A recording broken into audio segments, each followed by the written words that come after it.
കൂട്ടുകാരെ, നമ്മൾ സാധാരണ സേമിയ പായസം ഉണ്ടാക്കാറുണ്ടല്ലേ? എന്നാൽ സേമിയ ഉപയോഗിച്ച് ഒരു ഉപ്പുമാവ് തയ്യാറാക്കിയാലോ? സേമിയ ഉപ്പുമാവ്. ഹാപ്പി ഫാമിലിയുടെ ഈ വീഡിയോയിലേക്ക് ഏവർക്കും സ്വാഗതം. ഇത് സേമിയ 2 കപ്പ്, ഏകദേശം 250 ഗ്രാം. ആദ്യം സേമിയ വറുത്തെടുക്കണം. ചൂടായ പാനിലേക്ക് സേമിയ ഇടുക. തുടർച്ചയായി ഇളക്കി ഡ്രൈ റോസ്റ്റ് ചെയ്തെടുക്കുക. ഏകദേശം 4 മിനിറ്റ് മീഡിയം ഫ്ലെയിമിൽ വേണം റോസ്റ്റ് ചെയ്യേണ്ടത്. തുടർച്ചയായി ഇളക്കാൻ പ്രത്യേകം ശ്രദ്ധിക്കണം. ഇതിപ്പോൾ 4 മിനിറ്റ് ആയിട്ടുണ്ട്.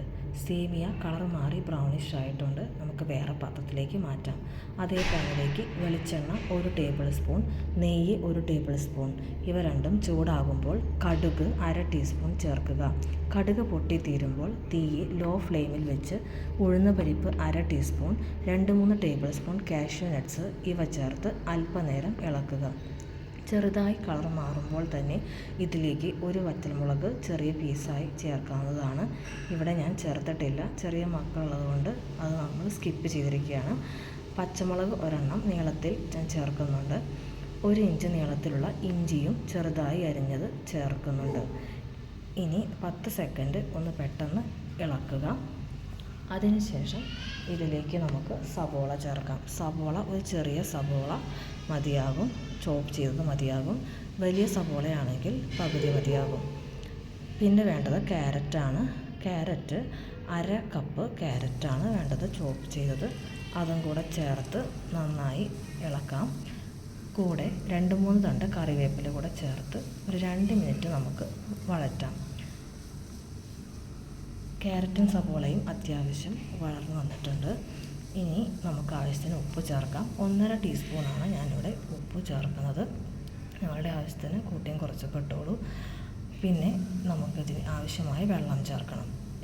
1 കപ്പ് സേമിയയ്ക്ക് 1.25 കപ്പ് വെള്ളമാണ് ചേർക്കേണ്ടത്. ഇവിടെ 2 കപ്പ് സേമിയുണ്ട്, 2 കപ്പിന് 2.5 കപ്പ് വെള്ളം ചേർത്തിട്ടുണ്ട്. ഇനി വെള്ളം തിളയ്ക്കുന്നത് വരെ വെയിറ്റ് ചെയ്യാം. നന്നായി വെള്ളം തിളയ്ക്കുമ്പോൾ നമുക്കിതിലേക്ക് സേമിയ ചേർക്കാം. ഈ സമയം നമുക്ക് വെള്ളത്തിൻ്റെ ഉപ്പെല്ലാം നോക്കി കറക്റ്റാണോ എന്ന് നോക്കാം. ഇവിടെ ഉപ്പെല്ലാം പാകമാണ്. വെള്ളം നന്നായി തിളച്ച് തുടങ്ങി. നന്നായി വെട്ടി തിളയ്ക്കുമ്പോൾ നമുക്കിതിലേക്ക് സേമിയ ചേർക്കാം. സേമിയ ചേർത്താൽ പെട്ടെന്ന് തന്നെ ഇളക്കി കൊടുക്കണം, കട്ട പിടിക്കാൻ സാധ്യതയുണ്ട്. എല്ലാം നന്നായി ഇളക്കി യോജിപ്പിച്ച ശേഷം ഉടനെ തന്നെ പാൻ അടച്ച് വയ്ക്കണം. എന്നിട്ട് തീ ലോ ഫ്ലെയിമിൽ ഇട്ട് വയ്ക്കുക. അങ്ങനെ അടുത്ത് 3 മിനിറ്റ് നേരം അടച്ച് വയ്ക്കുക. 3 മിനിറ്റ് ശേഷം തുറന്ന് ഇളക്കി കൊടുക്കുക. അടുക്കി പിടിക്കുന്നത് ഒഴിവാക്കാനാണ് ഇങ്ങനെ ചെയ്യുന്നത്. ഇളക്കി കൊടുത്തതിന് ശേഷം വീണ്ടും അടച്ച് വെച്ച് 2 മിനിറ്റ് നേരം ലോ ഫ്ലെയിമിൽ വേവിക്കുക. ഇതിപ്പോൾ 2 മിനിറ്റ് ഇപ്പോൾ ആയിട്ടുണ്ട്. ഇനി സ്റ്റൗ ഓഫ് ചെയ്തതിന് ശേഷം തുറക്കാതെ അടച്ച് 5 മിനിറ്റ് നേരം കൂടെ വയ്ക്കുക. സേമിയ നന്നായിട്ടൊന്ന് വേകുന്നതിന് വേണ്ടിയായിട്ടാണ് സ്റ്റൗ ഓഫ് ചെയ്ത ശേഷവും 5 മിനിറ്റ് തുറക്കാതെ വെക്കുന്നത്. 5 മിനിറ്റ് കഴിഞ്ഞ് തുറന്ന് 1/2 ടീസ്പൂൺ പഞ്ചസാര കൂടി ചേർത്ത് അവസാനം നന്നായി വീണ്ടും ഇളക്കി യോജിപ്പിക്കുക. 3-4 പേർക്ക് ഇത് നമുക്ക് സെർവ് ചെയ്യാനാകും. ഈ ഉപ്പുമാവ് വളരെ ടേസ്റ്റി ആയിട്ടുള്ളൊരു ഉപ്പുമാവാണ്. കുട്ടികൾക്കൊക്കെ എന്തായാലും നല്ല ഇഷ്ടമാകും. വെജിറ്റബിൾ റിച്ചാണ്. ക്യാരറ്റൊന്നും കഴിക്കാത്ത കുട്ടികൾ ഈസി ആയിട്ട് കഴിച്ചോളും. അപ്പോൾ മക്കൾക്കെല്ലാം ഉണ്ടാക്കി കൊടുക്കാൻ പറ്റിയ ഒരു നല്ല ഉപ്പുമാവാണിത്. ഞാനിതിവിടെ ഒരു സെർവിങ് പ്ലേറ്റിലേക്ക് മാറ്റിയിട്ടുണ്ട്. നല്ല സോഫ്റ്റായിട്ട് നല്ല ടേസ്റ്റാണ് കേട്ടോ കഴിക്കാൻ.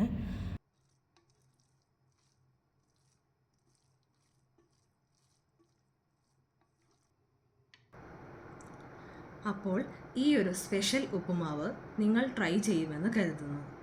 നിങ്ങളുടെ അഭിപ്രായങ്ങൾ താഴെ കമൻറ്റ് ചെയ്യുക. മറ്റൊരു വീഡിയോയുമായി വീണ്ടും കാണാം.